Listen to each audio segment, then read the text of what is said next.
সকলের পছন্দের ইলিশ মাছের রেসিপি নিয়ে আমি আবারও হাজির হয়ে গেছি। আমার আজকের রেসিপি সরিষা ইলিশ। প্রায় সবাই সরিষা দিয়ে ইলিশ মাছ রান্না করতে পারে, কিন্তু আমি কিভাবে সরিষা ইলিশ রান্না করেছি সেটাই আজ আপনাদের সাথে শেয়ার করব। আমার এই রান্নাটা বাসার সবাই অনেক পছন্দ করে। তো চলুন শুরু করা যাক। প্রথমে আমি সরিষাটা রেডি করে নিব।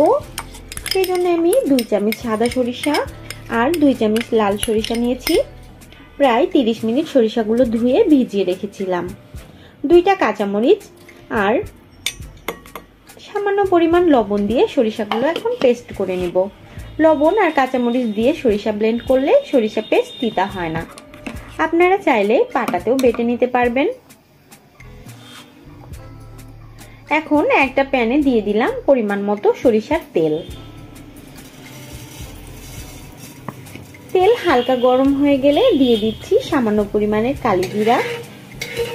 কালিজিরাগুলো একটু নেড়েচেড়ে ভেজে নিচ্ছি। চুলার আঁচ এই পর্যায়ে লোতে রাখবো। এখন আমি এখানে দিয়ে দিচ্ছি 1 বাটি পরিমাণ পেঁয়াজ বাটা।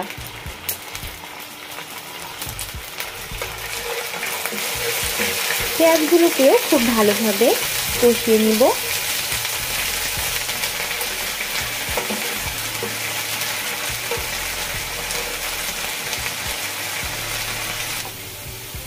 কষানো হয়ে গেছে। এখন দিয়ে দিচ্ছি 1 চামচ লাল মরিচের গুঁড়ো, 1 চামচ পরিমাণ ধনে গুঁড়ো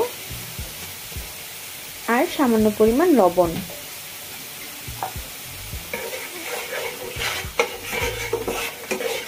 মশলাগুলোকে খুব ভালোভাবে নেড়েচেড়ে কষিয়ে নিচ্ছি।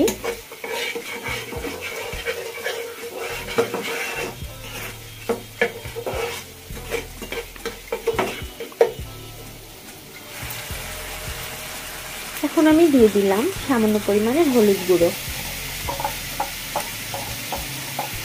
ইলিশ মাছগুলোকে আমি আগে থেকে লবণ আর হলুদ দিয়ে মাখিয়ে রেখেছিলাম।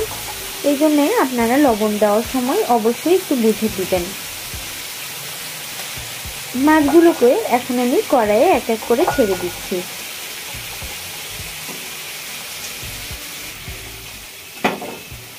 হালকা হাতে একটু নেড়েচেড়ে দিতে হবে, তাহলে মশলাগুলো নিচে লেগে যাবে না। মাছের এক পিঠ অনেকটাই কষানো হয়ে গেছে। এখন মাছগুলো আমি এক এক করে উল্টিয়ে দিব।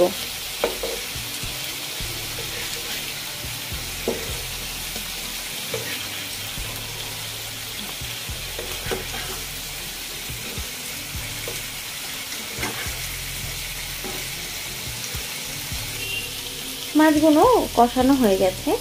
এখন আমি এখানে দিয়ে দিচ্ছি সরিষা পেস্ট।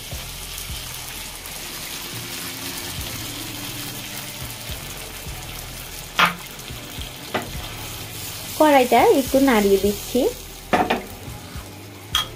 এখন একটা ঢাকনা দিয়ে ঢেকে দিলাম।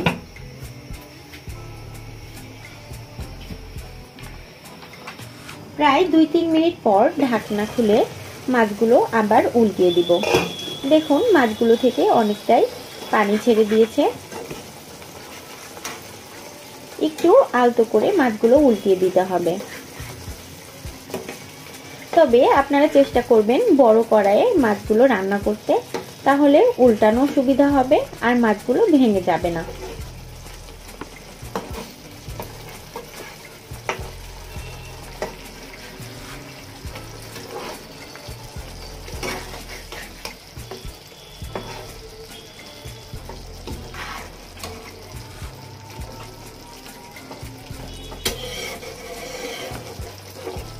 মাছগুলো সরিষার সাথে অনেকটাই কষানো হয়ে গেছে।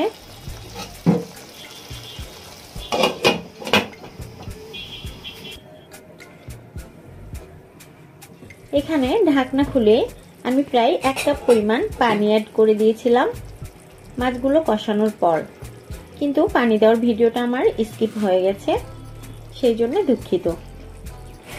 এখন আমি এখানে দিয়ে দিলাম কয়েকটা কাঁচামরিচ। কাঁচামরিচের মুখটা একটু চিড়ে দিতে হবে, এতে করে অনেক সুন্দর ফ্লেভার আসবে।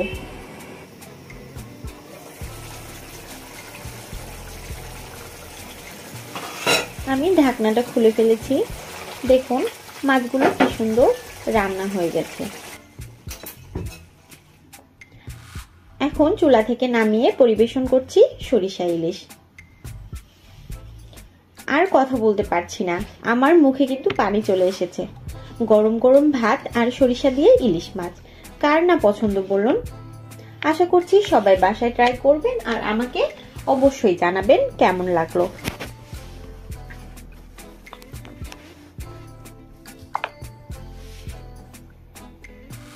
সবাই ভালো থাকবেন, সুস্থ থাকবেন। এখানে বিদায় নিচ্ছি।